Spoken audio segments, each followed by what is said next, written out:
Magandang araw! Ang ibabahagi ko ngayong araw ay tungkol sa migrasyon.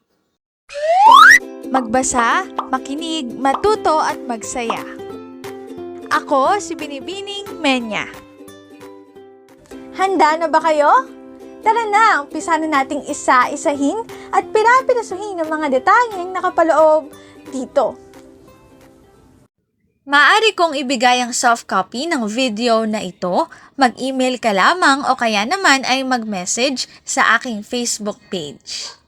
Ilalagay ko ang aking email sa gitnang bahagi ng video at ang Facebook page naman ay sa huling bahagi matatagpuan. Maraming salamat sa panonood! Tulad ng binanggit ko kanina, ang ibabahagi ko ngayong araw ay tungkol sa migrasyon. Migrasyon o pandarayuhan ay tumutukoy sa paglipat ng mga tao ng lugar upang doon na manirahan. May dalawa itong uri. Ang panloob na migrasyon ay migrasyon sa loob lamang ng bansa at panlabas na migrasyon ay kapag lumipat na ang mga tao sa ibang bansa upang doon na mamalagi o manirahan. Pinakapangunahing dahilan nito ay para sa trabaho o hanap buhay. Narito ang aking sanggunian ng mga impormasyong nakatala sa bawat slides. Kung interesado kayo na magbasa pa, maaari niyong bisitahin ang website na ito.